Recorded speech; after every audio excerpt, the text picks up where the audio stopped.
I'm Harry Potter. The book caught me immediately. I mean, Jo Rowling writes with such a imagination. You know, she has such a vivid imagination and such a wonderful sense of humor, and you know, it's a mythic book. And Harry himself is, in so many ways, and every person and every man. He comes from a dysfunctional family. His parents are dead. He's not a great student. I think many of us can relate to that. And yet he's capable of great things. You must be the youngest Quidditch player in our century, according to McGonagall. I remember hearing a story when I was being interviewed for the directing job of the first Harry Potter film. People were talking about combining 2 of the books together, or 3 of the books, just to pick out, because it would be easy as a director, I have to admit, pick out your favorite action sequences, you put them in one film, and you've got a great Harry Potter movie, but then you've destroyed the whole series. When I first met Jo, I made a promise to her that we would be faithful to the book.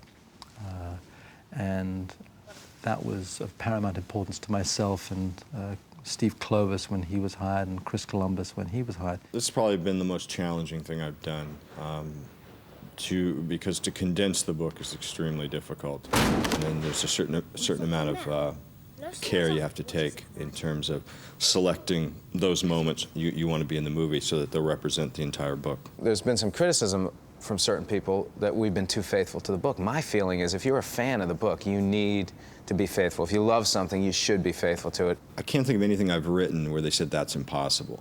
I think what everyone has done is taken on the challenge of being faithful to the book. Jo Rowling's probably been my greatest asset during the 2 years I've been working on this, because she's been, you know, incredibly available, very generous with her time. She has such a depth of knowledge, a knowledge that goes far beyond what's in the books. In a way, I look at the book as a tree, and we see the tree, but she has knowledge of all the roots. You know, she has endless notebooks filled with ideas and thoughts and notes on Hogwarts and the world and the characters. One of the mantras in the film for us when we were making it was, we want this to be unlike anything we've ever seen. We want to do things that are unlike anything, that really you have no other filmic reference for. Jo Rowling creates these worlds. You don't have any filmic reference for a ceiling that reflects the night sky. It's not real, the ceiling. It's just bewitched. We didn't have anything to look at. You don't have a filmic reference for a Quidditch game. You know, I don't envy Chris in the sense that, you know, when you have a scene like Quidditch that lives in the minds of readers, and they have it worked out in their head in this extraordinary fashion, to realize that for film is, you know, I think terrifying on some level, because you want to deliver in every way possible. But I think that's part of the fun of it. Jo Rowling conjures up these images so vividly that bringing them to life just felt like a very natural, as I said, organic process. Hogwarts was a place that should look as if it's been built by magic, constructed by magic, and we felt that that was important in terms of the construction of the set and in terms of the construction of the model, of the look of all of Hogwarts. Yet at the same time, it had to feel timeless. It had to feel as if it's existed forever. It had to be sort of a little grungy, a little dirty, but it still had to have some integrity and reality. I mean, you do walk into these sets, wherever you may be, here at Leavesden Studios, and you feel like you're at the school, which is a remarkable achievement from our production designer, because Stuart Craig designed all of this, and we were all, you know, sort of unified in a similar vision. We all wanted it to feel very real. Hogwarts is 1,000 years old. So that process and that knowledge leads you to finding and realizing that the only architecture that exists from them is the great cathedrals. And so that was the starting point. That was the trigger. That was the key that unlocked the whole thing. What we were aware of is building a world that was real, a world that would last, or that would seem that would have been there forever and that would last forever. The chief material used in the set construction on this film is plaster. Does anybody feel like we shouldn't be here? They make molds, impressions of real things, and then out of those molds are cast solid sheets of brickwork, sculptures, you know, oak beams, whatever you need. The floor in the Great Hall is made of actual York stone, which has a greater degree of permanence than other materials we might have used, which is a good thing, given that we have 400 kids in and out of there each day. The Great Hall was the dining hall at Christ Church College in Oxford.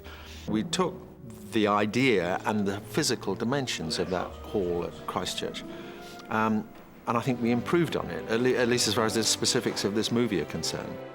Hogwarts is a place that's rooted in reality in terms of architecture, but certain parts of that architecture, like paintings on the wall, may move. That's the thing that's wonderful about this place, is it feels real, but if you turn a corner, you may see a ghost, you may see something that's a little magical, it's a little unreal, which is kind of interesting. What's pleasing about what we've done and what we're continuing to do is the number of children especially who said, oh, it's just like I imagined it would be. Set and action! This is no graveyard. It's a chessboard. The chessboard was built as a complete set, so walking onto that set for the first time was absolutely staggering. And I'll never forget working on that set. I was so excited about doing the chess scene that I used to go to the construction site every couple of weeks just to see how it was progressing. When I got there on the day when the pieces actually arrived and the set actually started to take shape, I was just amazed by the scope of it. And I thought, when we light this properly and we shoot it with specific lenses and we put these little kids in this world, it's going to feel completely magical. I think this is gonna be exactly like wizard chess. The visual effects for me was a great challenge because I'd never worked with visual effects before. I always shied away from visual effects because I just felt that I'd get bored with them or I wouldn't be interested in them. Now that visual effects have reached a point that I've become obsessed with them. Out of action, come up immediately. Because if you get an idea that morning where you say, I'd love a ghost to pass through the table here, it doesn't take weeks of planning. You can actually do it. Hello! I think there are somewhere between 700 and 800 visual effects shots in the film, so that undoubtedly was a great challenge, bringing Quidditch to life, bringing the troll, Fluffy, Voldemort, all to life, you know, a great challenge. But somehow it didn't feel it didn't feel impossible. It, as I said, evolved oh so naturally from the book. For Quidditch, particularly, we always felt it was important that Quidditch feels like a real sport, meaning that if you did have broomsticks that flew, and if you had access to a stadium with 3 enormously huge golden hoops, if you could believe that all those things were possible, if we could make the audience believe that, then we could create a sport that people believed actually was being played. Oh, Mail's here.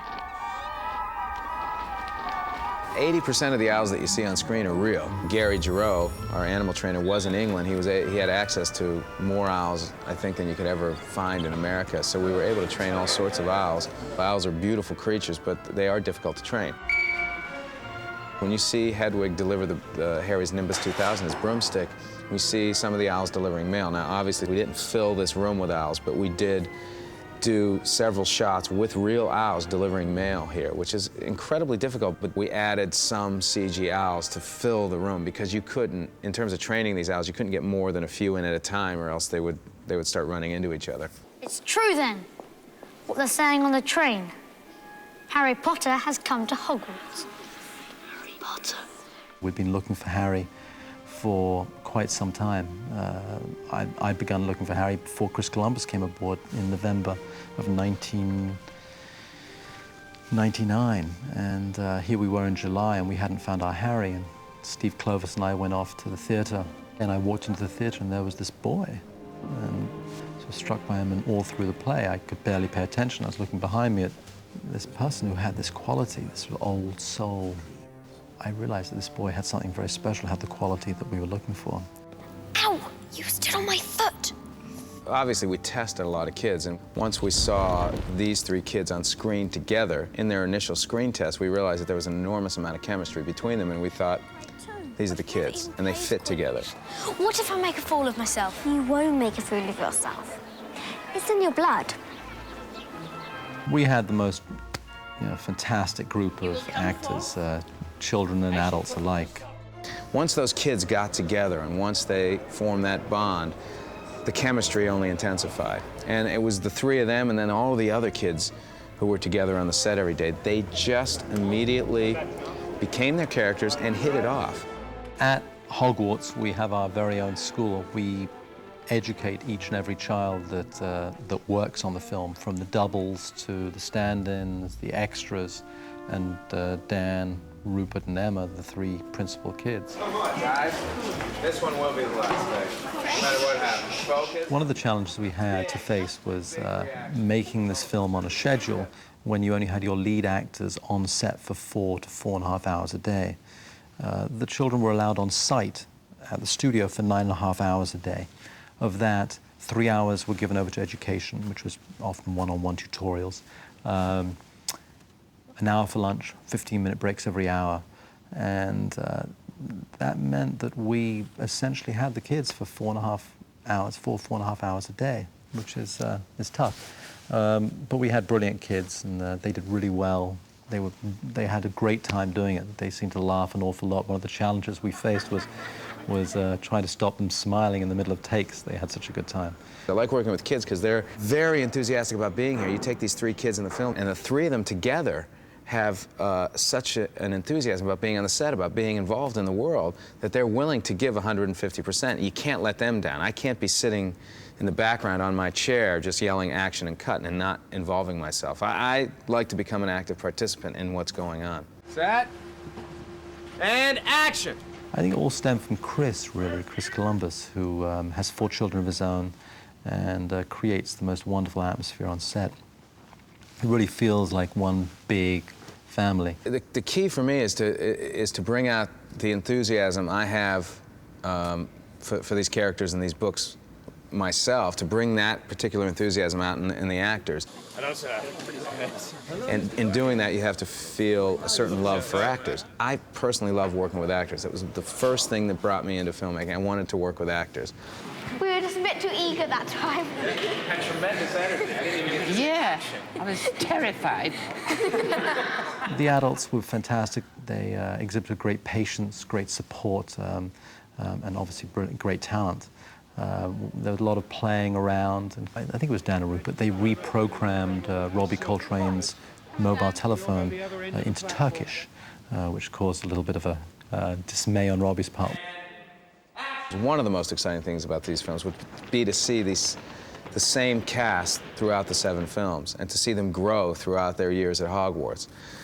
That may be a pipe dream, that may not be possible, but it would be, from a cinematic point of view, very exciting. You would actually see Harry Potter grow from an 11-year-old to a 17-year-old. Excellent work, guys. Good work.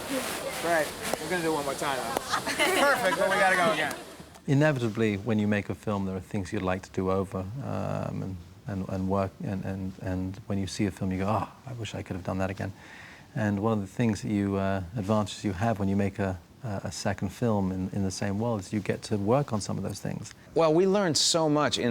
First, in the process of making the film, we learned so much about different elements of the book, the characters, Quidditch, that we take what we've learned from the first film, apply it to the second film, take the things we didn't like from the first film and change it. Quidditch is pretty close to how I dreamed it. What we've got in the second film is we've honed it a little bit. It'll be, I think the movement will be a little faster. We're also incorporating a trench around the outside of the field, which will be where a big portion of the action takes place as Harry is chased by a bludger throughout the field. In Harry Potter and the Chamber of Secrets, we have many new characters, amongst them Gilderoy Lockhart, wonderfully narcissistic and self-promoting new professor of the dark arts, being played by Kenneth Branagh. And we meet Ron's father, Arthur Weasley.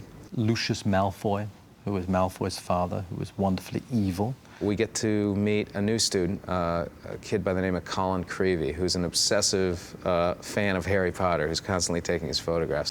Another character we meet is Ginny Weasley, who's Ron Weasley's younger sister. There's also little characters sprinkled in and about. We get to meet Madame Pomfrey, who runs the hospital for the first time. We meet Madame Sprout, who runs the greenhouse. The other thing that we have in the second film, which I really love, is the flying car, which Harry and Ron fly a Ford Anglia to Hogwarts, which is a cause of much havoc and mayhem and a lot of fun. We also meet the Whomping Willow, which is a tree that is a willow that whomps. Some new interesting characters and the same gang of characters coming back. Harry, at a certain point in the second book and second film, is a suspect in the horrors that are going on at the school, and in so being is cast aside and is looked on with both fear and dislike by many of the students. And you're telling a story that's a little bit darker than the first one, and and the characters are a year older, so they're a little more complex, and little things are happening with each character. A host of really wonderful, eccentric, mad, original characters that Joe has concocted that will be seen in the film. Thought you were leaving without saying goodbye, did you? I think I'm most proud of the fact that the fans of the book and just seem to love this film, and that's important. That's important to me. It's been a few years filled with the most amazing experiences, the most amazing moments. It's been a great journey. I'm very lucky.